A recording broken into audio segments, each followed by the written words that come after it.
A Câmara de Pitangueiras impediu a abertura de uma investigação contra 3 parlamentares. Eles foram condenados em segunda instância por improbidade administrativa. A oposição fala em manobra da casa para beneficiar os vereadores. Por 6 votos a 5, a Câmara de Pitangueiras barrou uma denúncia contra 3 parlamentares que foram condenados em segunda instância por improbidade administrativa. Se fosse acolhida em sessão, uma investigação seria iniciada, podendo resultar num processo de cassação. A rejeição da denúncia já deu o que falar nas ruas. Mais uma vez, termina tudo em pizza. Pitangueiras, infelizmente, tudo está terminando em pizza. Uma enrolação, uma demora, eu não sei se eles queriam que o pessoal fosse embora para eles fazer um trâmite, alguma coisa, só que ficou uma coisa muito chata com a população, uma falta de respeito. São réus na ação os vereadores Holmes Aparecido Marim, Paulo Altair Lago, Manuel José da Costa Filho, além de outros 2 ex-vereadores. Todos já ocuparam a principal cadeira do Legislativo. Segundo a sentença, no período em que atuaram, eles teriam contratado mais cargos comissionados que efetivos. Como os 3 não poderiam votar na mesma sessão em que são investigados, a presidência então convocou os suplentes, como mostra esse comunicado.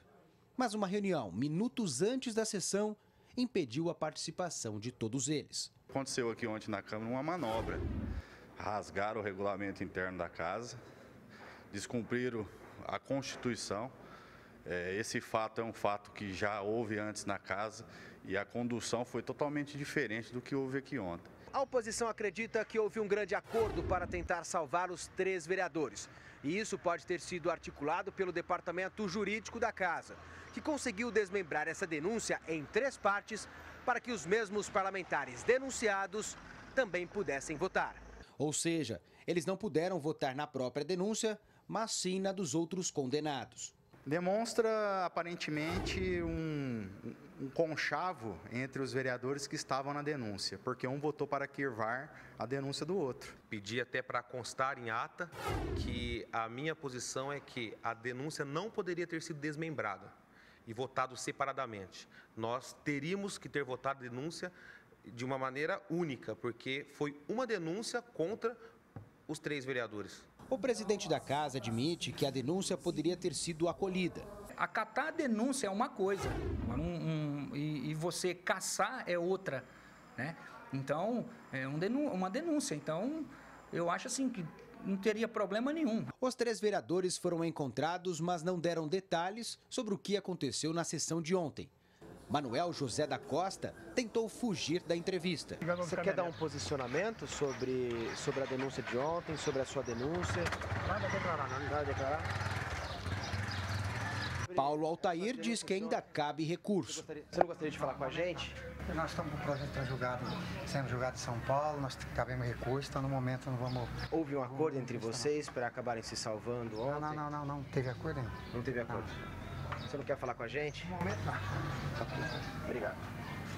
Holmes Aparecido Marim disse que não teve nada de errado em votar contrário à denúncia dos colegas que também foram condenados. Você queria falar alguma coisa a dizer pra gente? Não está declarado. Houve um acordo entre vocês para não seguir com a denúncia? Não, quem votou foram os vereadores, eu não votei. Você não votou no outro? Não, eu tenho direito de votar no outro, você entendeu? E por que você não prosseguiu com a denúncia dele? Não, porque a legislação não permite. Os suplentes pretendem agora pedir a anulação da sessão que foi analisada a denúncia e levar o caso à promotoria. Não só o Ministério Público, mas outros órgãos, inclusive, para a casa de volta. Eu acho que essa denúncia está muito amparada do ponto de vista jurídico e a gente precisa levar isso à frente, sim. Nesse momento, nós só temos a recorrer e ficou claro que os suplentes vão procurar o Ministério Público. E eu sou testemunha de tudo que aconteceu aqui. Rafael Aguiar, de Pitangueiras, para o Jornal da Clube. Nossa equipe tentou falar com o diretor jurídico da Câmara de Pitangueiras, mas ele não quis gravar entrevista. Agora ao vivo, Thaís Mantoani traz mais informações. Thaís? Pusi, para falar sobre esse assunto, eu vou conversar agora com o Dr. Juarez Alves de Lima Júnior, que é advogado. Doutor, os vereadores que são condenados em segunda instância poderiam votar? Boa tarde. Boa tarde, Thaís, e boa tarde a todos que assistem ao Jornal da Clube. Nós temos que destacar à sociedade 2 situações completamente diferentes. Uma, quando a condenação não abrange a atuação do vereador no desempenho funcional. Nesse caso, muitas interpretações dos próprios tribunais entendem que o afastamento ou a cassação deveria ser de acordo com o que prevê o regimento da casa e observada o crime que praticou ou não, né? No caso em questão, nós estamos envolvendo atos de improbidade e, nesse caso, a própria sentença judicial já afasta o vereador das suas funções. Nesse caso, não comporta desmembramento, a meu ver, muito menos que um possa votar em benefício do outro. Isso se trata de uma manobra ardilosa, no sentido de um corporativismo que a sociedade hoje rejeita por completo. Os suplentes pretendem levar o caso ao Ministério Público. O órgão deve investigar o que houve ou até mesmo anular a sessão.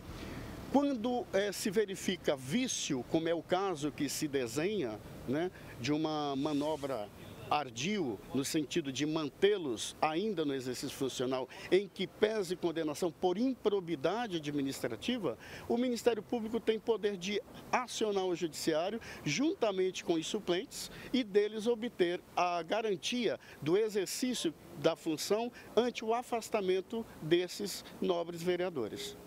Segundo a oposição da casa, houve um acordo entre os condenados para barrar essa denúncia. Isso deve ser apurado? Deve ser apurado porque, a rigor, nós estamos lidando com ato de improbidade já devidamente debatido no âmbito do Poder Judiciário e gerado uma condenação no sentido de reconhecimento do ato improbo e, portanto, da impossibilidade desse edil continuar no exercício da função. Então, nesse contexto, o fato é necessário apuração, sim, rigorosa e exemplar para todo o contexto da sociedade, porque a sociedade hoje não aceita mais esse tipo de comportamento. Muito obrigada pela sua participação aqui no Jornal da Clube. Daqui a pouco eu volto com outras informações. Paulo Pucci. Ok, Thaís.